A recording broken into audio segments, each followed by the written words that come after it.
네, 안녕하세요. 저는 스프링거 핸드북 일렉트로케미컬 에너지에서 챕터 4 Thermodynamics of Electrochemical Systems에 대해서 북세미나를 진행하게 된 전수진입니다.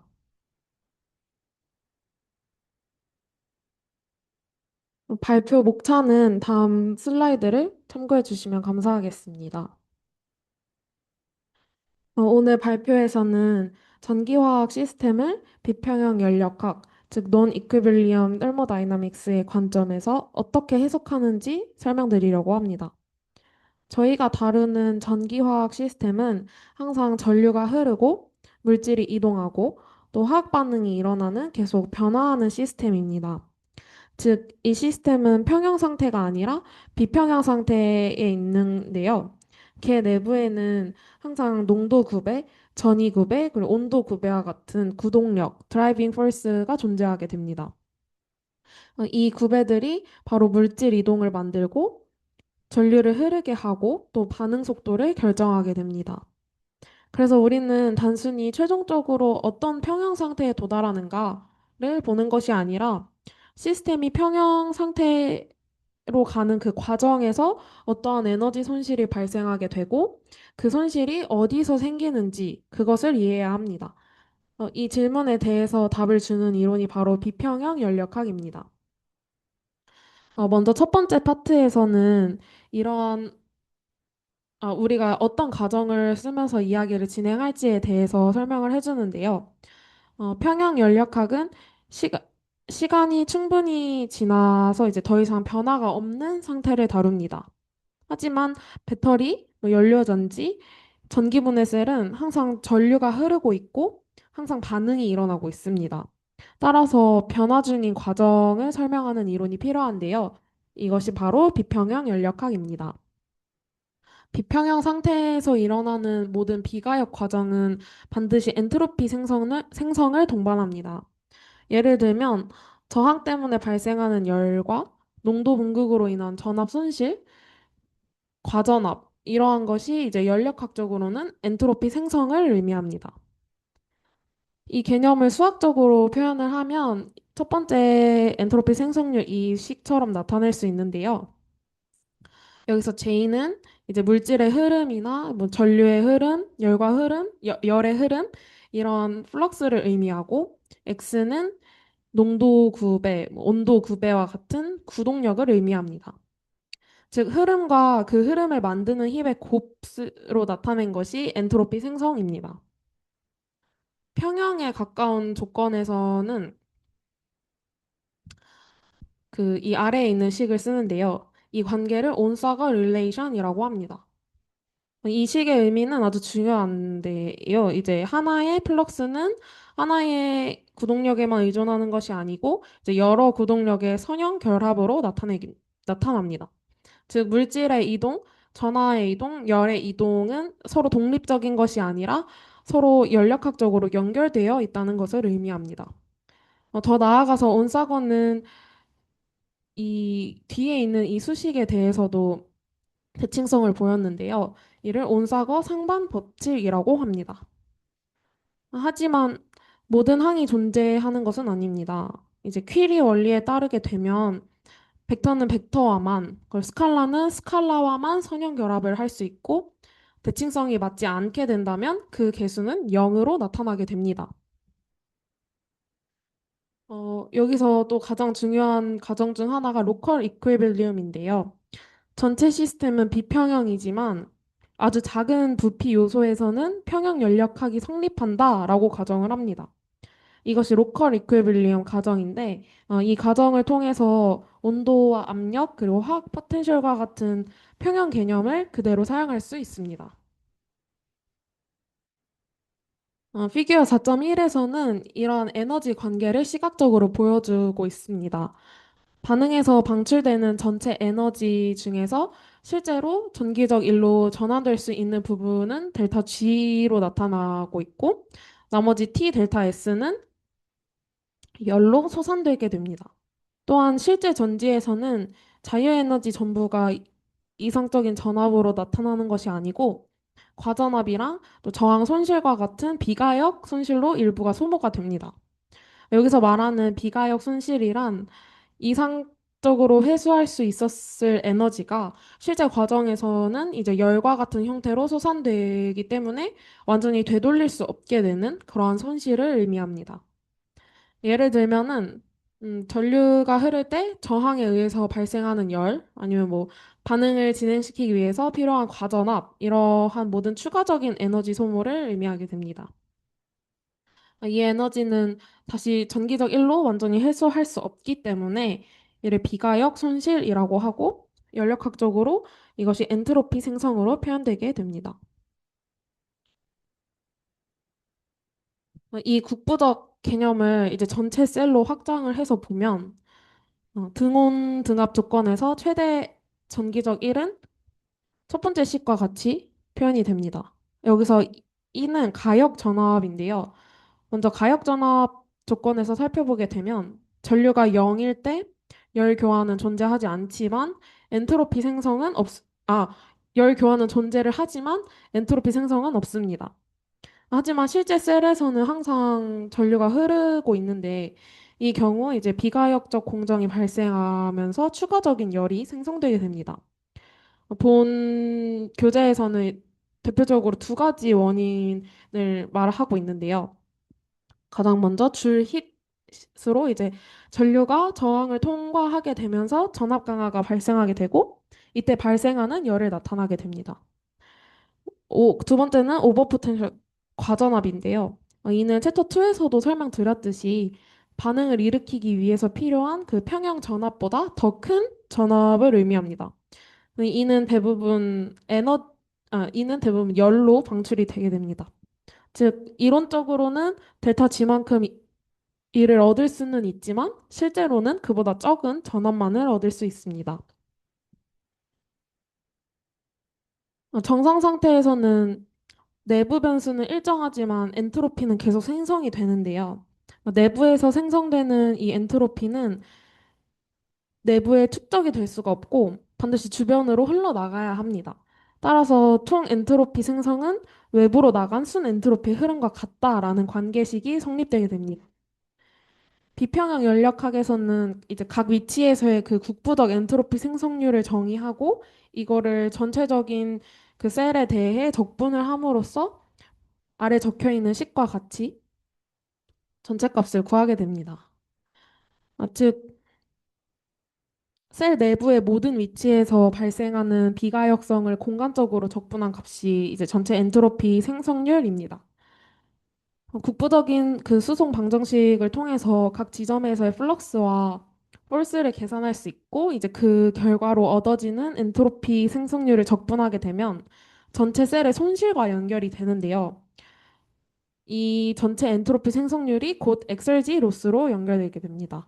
여기서 엑설지랑 에너지가 좀 좀 처음 들어보실 수 있는데 간단하게 비교를 해보자면 에너지는 그 시스템이 가지고 있는 그냥 총 에너지를 의미하고 엑설지는 그 에너지 중에서 이제 실제로 일을 할 수 있는 부분을 의미하게 됩니다. 따라서 엑설지 로스는 유효 에너지를 잃어버렸다라는 것을 의미하고 있습니다. 이렇게 계산한 전체 엔트로피 생성률이 이제 실제 물리 시스템과 일치하는지 확인하는 방법 두 가지를 설명하고 있는데요. 입구와 출구에서의 온도, 압력 등과 같은 그 상태의 함수만을 이용해서 외부로 나간 엔트로피 흐름을 계산하는 상태 함수 기반 접근이 있고 이제 각 위치에서의 플럭스와 폴스를 이용해서 그 국부적 엔트로피 생성률을 계산하고 이를 셀 전체에 대해서 적분하는 내부 접근법이 있습니다.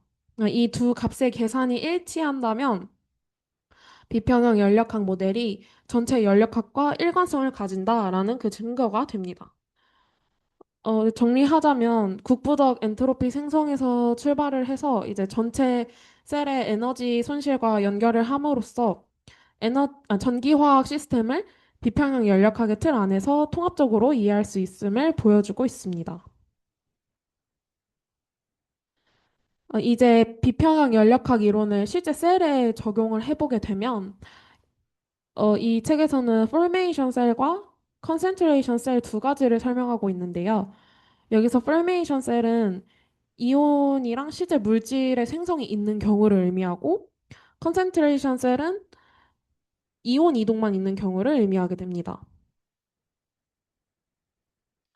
포메이션 셀을 먼저 보시면 이렇게 각 파트에서 이러한 반응이 일어나는데 그 이 반응을 단계별로 보시면 최종적으로 이제 이온의 흐름으로 실제 물질 NaCl이라는 것이 생성되는 것을 확인할 수 있습니다.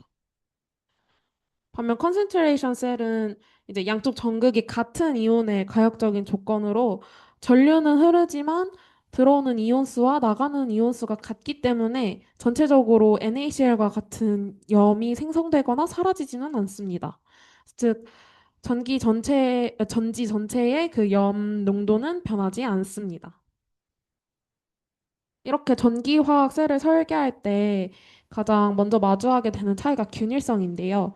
일반적인 전지는 금속 전극이 열을 잘 배출하기 때문에 온도가 일정하다고 가정을 해도 무리가 없지만 실제 에너지가 밀집된 그 리튬 배터리나 연료 전지는 이야기가 좀 다릅니다. 내부에서 발생한 열이 제때 빠져나가지 못하게 되면은 엄청난 온도 구배가 발생을 하게 되는데 이제 이 온도 차이가 단순히 뜨거워지는 것에서 그 문제로 끝나는 게 아니고 위치마다 그 온도가 다르게 되면 이온의 이동 속도가 달라지게 되고 그 특정 지점의 농도 구배를 심화시키는 그런 복잡한 루프를 형성하게 됩니다. 그래서 이러한 복잡한 루프의 관계를 해결해 주는 것이 비평형 연력학입니다. 이는 온도랑 농도 그리고 포텐셜의 그 분포를 각각 따로 보는 게 아니고 이제 이들이 서로 어떤 영향을 주는 관계를 그 하나의 통합된 방정식으로 다루고 있습니다. 이를 통해서 전지 내부 어느 지점에서 열이 발생을 하고 그로 인해서 이온 농도가 어떻게 변하는지 그를 동시에 계산해낼 수 있게 됩니다. 다음으로는 3차원과 2차원에서의 시스템인데요. 전기화학 셀 안에서 엔트로피가 어디서 어떻게 생성되는지를 구체적으로 계산하는 부분입니다. 무언가가 흐르고 있고 그 흐름을 만들어내는 원인이 있을 때 엔트로피가 생성된다고 초반에 말씀을 드렸는데 이제 이 엔트로피의 생성은 위치마다 다르기 때문에 그 금속 전극과 전해질은 3차원으로 그리고 전극과 전해질이 만나는 그 얇은 층은 2차원으로 구분하게 됩니다. 먼저 부피를 가지고 있는 이 3차원 공간을 먼저 보시게 되면 금속 전극 내부에서 균일한 그 나트륨 전극 내부의 엔트로피 생성식은 첫 번째의 그 식처럼 나타낼 수 있는데 첫 번째에 적혀 있는 그 항은 이제 열의 흐름과 온도 구배에 의한 손실을 의미하고 뒤에 있는 두 번째 항은 전류와 전이 구배에 의한 손실을 나타냅니다. 이거는 이제 전기가 흐를 때 저항 때문에 열이 발생하는 것과 같다라고 생각을 해주시면 됩니다. 다음으로 전해질 속에서는 이제 물질이 직접 이동하는 공간이기 때문에 조금 더 복잡한 구조를 나타내는데요. 여기서는 열의 흐름과 물질의 수송, 그리고 전하의 이동 이 세 가지의 항이 적용됩니다. 다음으로 전극 표면에서 보시면 나트륨 가역 전극에서는 첫 번째 식처럼 깁스 에너지 변화가 사용됩니다. 이는 이제 나트륨 금속이 소모되고 NaCl이 생기는 그 과정에서 발생하는 에너지 변화가 엔트로피를 만드는 힘이 될 수 있다라는 것을 보여주고 있고, 아래에 있는 AgCl에서의 식을 보시면 위의 식과 좀 유사하게 나타나는데, 다만 그 나트륨 전극에서의 주된 변화는 금속 나트륨과 금속 나트륨의 생성 또는 NaCl의 생성이지만 AgCl 금속 그 전극에서는 금속과 고체염 그리고 전해질염이라는 이 세 가지 중성 성분의 에너지를 모두 합산을 해서 에너지 변화를 계산해야 합니다. 마지막으로 가역 조건에서를 생각해 보면 전류를 0으로 보내게 되면 이제 시스템 내의 모든 엔트로피 생성이 0이 되기 때문에 아래 식과 같이 그 식이 도출이 되는데 이때 측정되는 전이차는 이제 손실이 없는 상태에서의 전압이기 때문에 순수한 화학적 기술풀이 에너지 변화와 대응되게 됩니다. 이러한 수식들을 통해서 전기화학 셀 내부 어디에서 그리고 어떤 과정에 의해서 에너지가 솟아되는지를 정량적으로 구분할 수 있습니다. 결국에 이러한 수식을 통해서 시스템을 수학적으로 설계를 할 때에는 가장 먼저 무엇을 변수로 둘 것인지를 정해야 하는데요. 일반적으로 성분 기준, 이온 기준, 몰 분율 기준 이렇게 세 가지 방식을 적용하게 됩니다.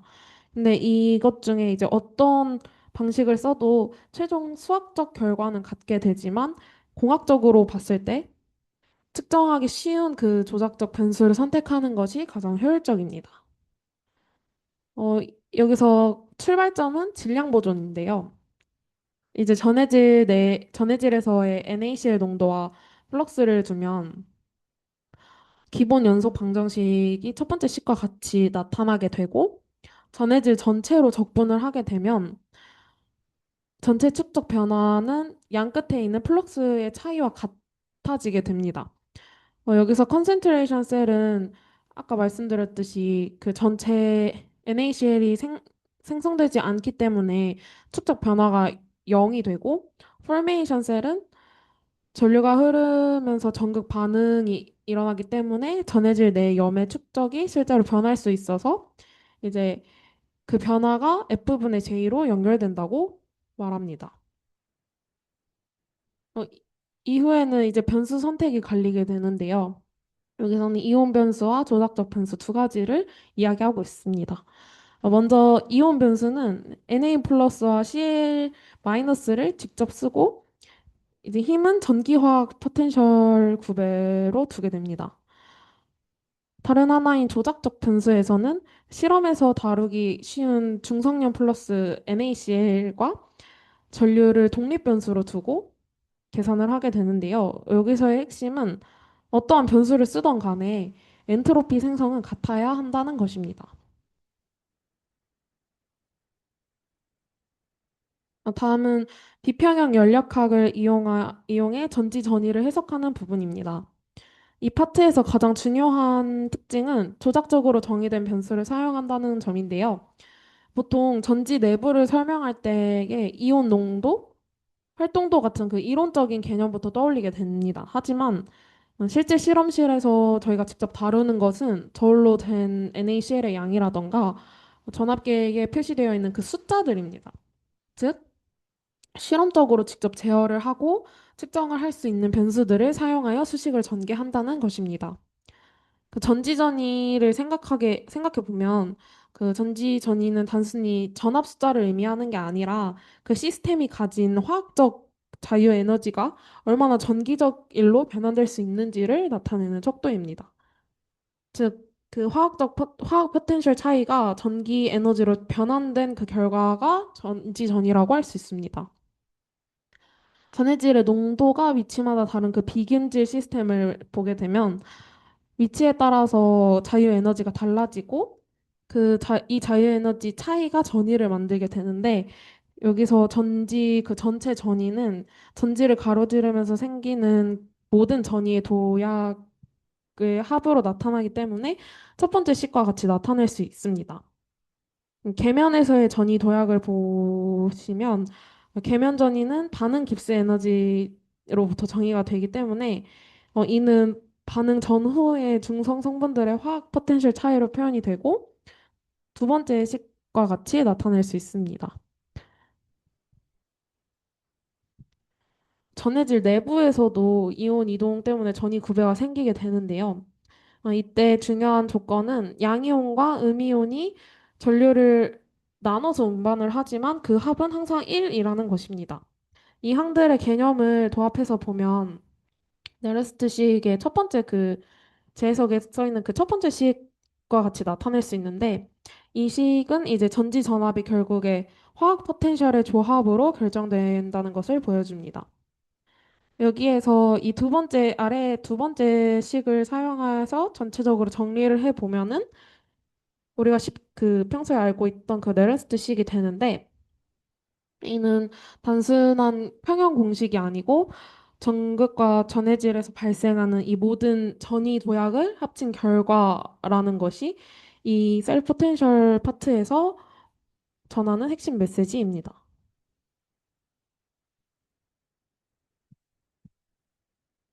이번 파트에서는 이제 고분자 전해질 연료전지라는 시스템을 통해서 비평형 연력학을 이야기하는데요. 보통 연료전지를 설계할 때 전압이 얼마가 나온다. 그런 결과에만 집중하기가 쉬운데 비평형 연력학의 진짜 목적은 계속 말씀드렸다시피 시스템 전체에 걸쳐서 이제 온도와 전압, 농도 같은 그 변수들이 어떻게 변하고 서로 어떻게 얽혀 있는지를 체계적으로 계산하는 것에 있습니다. 연료전지가 작동을 할 때 에너지는 전기랑 열 그리고 그 화학 에너지로 변환이 되는데 여기서 핵심은 이제 에너지 보존입니다. 첫 번째의 위의 식은 정상 상태의 멤브레인 내부에서는 에너지가 중간에 쌓이지 않기 때문에 전압이 떨어지면 그 에너지는 반드시 다른 그 열이나 물질의 상태 변화로 전환되어야 한다는 물리적 균형에 대해서 말해주고 있습니다. 이러한 내용을 실제 데이터 계산 결과로 보게 되면 피규어 4.3에서 전극 지지층 내의 물과 산소 농도 변화를 보여주고 있는데요. 전류 밀도가 높아질수록 전극에서 가스를 더 빨리 소모하기 때문에 농도 차이가 크게 벌어지는 것을 확인할 수 있습니다. 특히 막 내부의 그 물 수송 개수가 물에 대한 싱크 역할을 하기 때문에 농도 구배를 형성하게 됩니다. 피그 4.4에서는 전이 프로파일을 보여주고 있는데 막 구간에서 그래프가 비선형적으로 나타나는 것을 볼 수 있습니다. 이는 막 저항이 물 함량에 의존하기 때문인데요. 에너드 쪽 표면에서의 물 함량이 낮아지면서 저항이 올라가게 되고 그 부분에서 전압이 급격히 떨어지는 그 구분 그래프가 그려지게 됩니다. 4.5 피규어에서는 열 속도를 나타내는데 아노드 쪽에서는 음수, 캐소드 쪽에서는 양수로 나타나는 것을 볼 수 있습니다. 이러한 부호는 그냥 열역학에서는 방향을 의미하고 있고 중심에서 시작된 열이 셀의 양쪽 끝을 통해서 밖으로 방출되고 있음을 보여줍니다. 마지막으로 피규어 4.6에서는 누적 엔트로피 생성을 보여주고 있습니다. 어디에서 에너지가 가장 많이 낭비되는지를 보여주고 있는 지표인데요. 그래프의 기울기가 가파르게 치솟는 구간, 그 전극 표면과 전해질 막이 에너지 손실의 주범임을 보여줍니다. 전극에서는 이제 화학 반응을 위한 활성과 과전압 때문에 그리고 막에서는 그 물 부족으로 인한 저항 상승 때문에 에너지가 솟아되게 됩니다. 이렇게 비평형 연력학은 연료전지 성능 향상을 위해서 이제 전극의 반응성과 막의 환경 등 어디에 집중을 해야 하는지를 비평형 연력학을 통해서 알 수 있게 됩니다. 어, 이제 지금까지 그 비평형 연력학을 통해서 불균일한 시스템의 각 부분에서 유동과 그 힘이 어떻게 정의되는지를 살펴보았는데요. 엔트로피 생성 법칙에 기반한 이 이론은 아주 중요한 사실을 말해주고 있습니다. 셀 전압은 단순히 측정되는 그 전기적 수치가 아니고 시스템 내부의 자유 에너지 변화와 밀접하게 연결된 연력학적 물리량이라는 것입니다. 실제로 실제 시스템에서는 여러 가지 비가역적인 과정들이 일어나면서 끊임없이 엔트로피를 만들어내게 되는데 이 과정에서 발생하는 그 전압 손실이 결국 시스템 전체의 비가역성과 연결이 됩니다. 결국에 전기화학 셀의 성능은 어느 그 한 부분의 개별 반응만으로 결정되는 것이 아니고 시스템 전체에서 발생하는 그 엔트로피의 생성과 특히 오늘 다루었던 그 계면에서의 그 유동 결합 같은 비가역 과정들에 의해서 결정된다는 것입니다. 이런 체계적인 접근법은 계면 수송이 전체 공정의 속도를 제한하는 복잡한 상황에서도 우리가 그 해답을 찾을 수 있도록 도와준다는 도구가 되어줍니다. 이상으로 발표를 마치겠습니다. 감사합니다.